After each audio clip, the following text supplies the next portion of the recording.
আমাদের গ্রামের যে হারে চুরি শুরু হয়েছে হুজুর, আপনি এশার নামাজের পরে দোয়া করেন আল্লাহ যেন চোরের হাত থেকে আমাদের বাঁচাইয়া দেয়।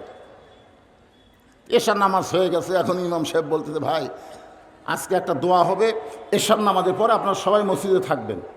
সবাই আছে, নামাজের পরে ইমাম সাহেব বলতেছে 3 বার সূরা ইখলাস পড়েন, 11 বার দরুদ শরীফ পড়েন, 7 বার আস্তাগফিরুল্লাহ পড়েন।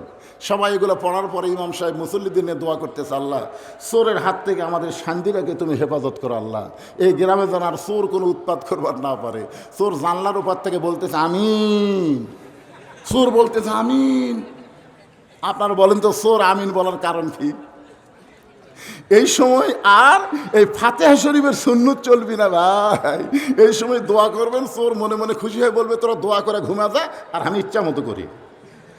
কিন্তু এই সময় সুন্নত হলে ইমাম বলতে হবে মুসল্লি তোমরা সবাই আড়া হাত একটা করে লাঠি বানাও, যে রাস্তা দিয়ে চোর আসবে ওই রাস্তায় তোমরা গোপনে গোপনে থাকবে, তোরা আসার পরে গিরে গিরে সাইজ করবা। এই কথা যদি ইমাম মুসল্লিদের বলে, আপনারা বলেন তো চোর কি আমিন কবে? আমি গাড়ির থেকে কেবলই নামছি আমার গেটে, রাত 2টা-2:30-এর দিকে ড্রাইভার গ্যারেজে নিয়ে গেছে আমার গাড়ি। আমি এখন গেটের দিকে হাঁটতেছি, দিকে 4টা কুত্তে আমার গেটের কাছে আমের গাছ আছে, ওর তলে ঘুম পাড়তেছে। কিন্তু আমার এই কালো কাপড় দেখে এর কাছে কি বিগার উঠলো বুঝলেন, ওরা খাও খাও করে আমাকে ধরলো। আমি আয়াতুল কুরসি পড়ি কিন্তু কুত্তা সরে না, আমি দোয়া ইউনুস পড়ি কিন্তু কুত্তা লড়ে না। মনে হয় আমার জুব্বা এখন কামড়ে ধরবি। আমি তখন কোরআনের কুত্তা খেদানোর একটা আয়াত আছে, ইন্নাহুম ইয়াকিদুনা কায়দা ও আকিদু কায়দা, এই আয়াত যখন তেলাওয়াত করি এক কুত্তা আমার জুব্বাত কামড়ি মারলো। আমি কইলাম কেরি, বর্তমান সময়ে এই দোয়া দরুদে কুত্তে লড়তেছে না, এমন সময় আমার ইমান বলতেছে হুজুর আপনার কাছে লাঠি আছে? লাঠি যদি থাকতো একটা দোয়াও লাগতো না, এক কুত্তা বাড়ি মারলে বাকি 3টা এমনি দৌড় মারতে। ধরে কোন কথা ঠিক কিনা? বর্তমান সময়ে খালি দোয়া দরুদ দিয়ে হবে না, নবীর সুন্নত লাঠি রাখা লাগবে। ধরে কোন কথা কথা কন থাকেন ভাইরে, সব সময় সব সুন্নত আমল করা যাবে না। এখন যেই মাত্র হাসান হোসেন ঘরের বাইরে গেছে, এমন সময় ফাতেমা ঘরের দরজা বন্ধ করেছে, সঙ্গে সঙ্গে হযরত আলী মাথার টুপি খুলছে। মাথার টুপি কি করছে? আমি যত বড়ই হুজুর হই, এখান থেকে ওয়াজ করে বাড়িতে গেলে আমি বইয়ের কাছে টুপিলে ঘুমাই, যদি ভুল করে টুপিলে শুতি বউ খুলে তুবি। আবার কি হুজুরগিরি করবেন নাকি? যা করছেন করছেন। হযরত আলী যেই মাত্র মাথার টুপি খুলছে, এমন সময় ফাতেমা দৌড়ে এসে স্বামীর বুকে মাথা রেখে ছোট বাচ্চার মতন ফোঁপায় ফোঁপায় কাঁদতেছে। আলী বলে ফাতেমা, হাসান হোসেনকে ঘরের মধ্যে থেকে বের করে দিয়া তুমি এমন করে আমার বুকে মাথা রেখে কেন কাঁদতেছ? ফাতেমা বলতে, স্বামী গো, আর কোনোদিন ঘর সুন্দর করে সাজাবার পারবো না, আর কোনোদিন হাসান হোসেনকে সুন্দর করে সাজাই দিবার পারবো না, আর কোনোদিন সাইজা গুইজা আপনার সামনে নাবার পারবো না, কারণ আজকে গভীর রাত্রে ফাতেমার মৃত্যু হবে। যেই মাত্র কইছে আজকে গভীর রাত্রে ফাতেমার মৃত্যু হবে, গাছের গোড়া কাটলে গাছটা যেমন পড়ে যায়, হযরত আলী তেমনি পড়ে গেলেন ঘরের মাঝায়। ফাতেমা মুস্কি মুস্কি হাসতেছে, জোরে কান সুবহানাল্লাহ। মুস্কি মুস্কি হেসে স্বামীর মাথাখানা উড়াতের উপরে নিয়ে কপালে একটা চুমা দেয়, বলে স্বামী গো, এমন করে আপনি কাঁদবেন না, কারণ আসলে যাইতে হবে। আপনারা বলেন তো এই কথা কি সত্যি? জাত সাকারাতুল মাউত হাক্কুন। সবচাইতে বড় সত্য হলো, যারা আল্লাহ বিশ্বাস করে না ওই নাস্তিকেরাও মৃত্যুকে বিশ্বাস করে। জোরে কোন কথা ঠিক কথা কন না কেন ভাই জান? এই যে ফরাত মাজার, কি চুল আর কি দাড়ি রে, আবুল সরকারের পক্ষে লিখছে। ফরাত মাজারের নাম শোনেন না আপনারা? বাংলাদেশে বুদ্ধিজীবী, সুশীল বুদ্ধিজীবী, ই আবার আবুল সরকারের পক্ষে লিখছে। আবুল সরকারকে জেলে রাখার হামাক রাখা একই কথা।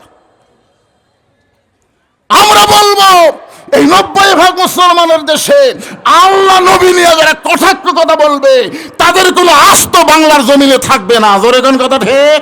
কারা কারা রাজি? 2 হাত তুলে আমার আল্লাহকে দেখান। লিল্লাহে তাকবীর। কি ভাবতেছেন, কি ভাবতেছেন?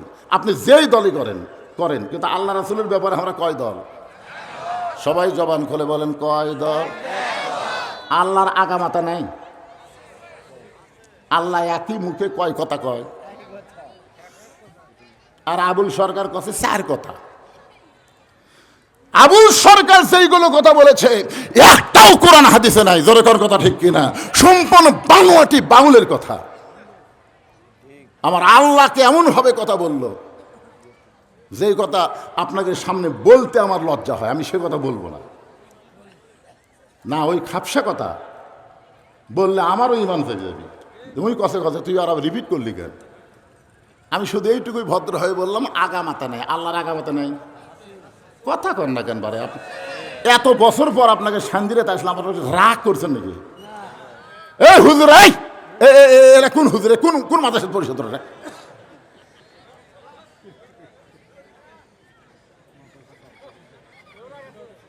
কে ডরাবি? ওরা ডরাবি? আমি যত বড় বক্তা হই, ওরকে হুজুর হওয়া আমার পক্ষে কঠিন। এরকে হুজুর হলো আলাদা হুজুর। আমার মাদ্রাসার এক ছাত্রকে বললাম, ভাই বাবা আমার টুপিটা ধুয়ে দাও তো। ও তখন বলতে যে হুজুরের অনুমতি ছাড়া। যে মাদ্রাসা আমি চালাই, সব হুজুরের বেতন আমি দেই, সব হুজুর আমাকে দেখলে খাড়ায় তাকে ভয় থাত্তর করে, আর হুজুরে আমাকে দ্বারা কাঁপে। আর ওই ছাত্র বলতেছে হুজুরের হুকুম ছাড়া আপনার টুপি ধোয়া যাবে না। আমি তোর বললাম, তোরকে হুজুর কে রে? আমি যত বড়ই বক্তা হই, এরকে হুজুর আমি হওয়ার পারিনি। এরকে হুজুর আলাদা আছে। তোর এখন ঠিক কিনা? ওই হুজুর হয়তো কোন জায়গা থেকে ইশারা মারতেছে, ওরা উঠে চলে যাচ্ছে। আমার কথা এরা বসবি তাই? এই যে মাঝখানে কিছু হুজুর দেখা যাচ্ছে। আপনার কি থাকবেন না যাবেন ভাবছেন? থাকবেন ইনশাল্লাহ। আপনাদেরও ওয়াজ আছে, কারণ আজকের মাহফিলে হচ্ছে হাফিজে মাদ্রাসার মাহফিল, ইয়েতিমখানার মাহফিল। জোরে কোন কথা ঠিক? হ্যাঁ, মনোযোগ দিয়ে শুনবেন। কি বলতেছিলাম একটু গুরুত্ব দেন।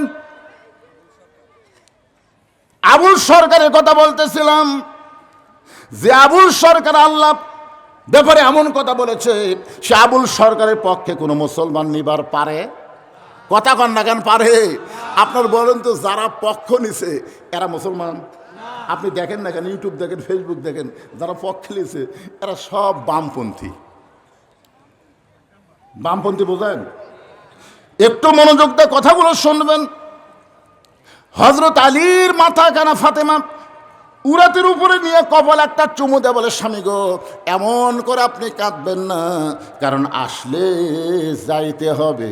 সবাই বলেন আসলে, এই সত্য কথাটা বলেন, আসলে। ওগো স্বামী, আমি আমার বাবার মুখে শুনেছি আপনি হলেন পৃথিবীর সবচাইতে বড় বীর।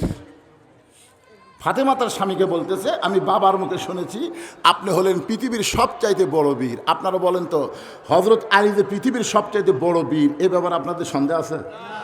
ফাতেমা বলতেছেন, আমি আমার বাবার মুখে শুনেছি আপনি হলেন পৃথিবীর সবচাইতে বড় শিক্ষাবিদ, আপনি হলেন পৃথিবীর সবচাইতে জ্ঞানী। আপনারা বলেন তো, হজরত আলীর চাইতে গোটা পৃথিবীর মধ্যে আর কেউ জ্ঞানী ছিল? আল্লাহ রাসূল বলেছেন, আনা মাদিনাতুল ইলমি ওয়া আলিউ বাবুহা, আমি হচ্ছে এলেমের শহর, আলী হচ্ছে তার দরওয়াজা। একটা কথা আপনাদের বলি, আল্লাহ রাসূল যতদিন মদিনার প্রেসিডেন্ট ছিলেন 10 বছর, ততদিন শিক্ষামন্ত্রী ছিলেন হজরত আলী। শিক্ষামন্ত্রীকে হযরত আবু বকর যখন মদিনার খলিফা হলেন, ওই সময় শিক্ষামন্ত্রী হলেন হজরত আলী।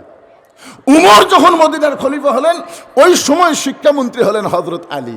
ওসমান যখন মদিনার খলিফা হলেন, ওই সময় শিক্ষামন্ত্রী ছিলেন হজরত আলী। ধরে কেন সুবহানাল্লাহ। মানে দেখেন, খলিফা পাল্টে গেছে কিন্তু শিক্ষামন্ত্রী পাল্টেনি। আপনারা বলেন তো, হজরত আলীকে শিক্ষামন্ত্রী রাখার মধ্যে বরকত কি? আজকে আমাদের বাংলাদেশে শিক্ষামন্ত্রী কে রে? এই শিক্ষা উপদেষ্টার নাম কি? শিক্ষা উপদেষ্টার নাম কি?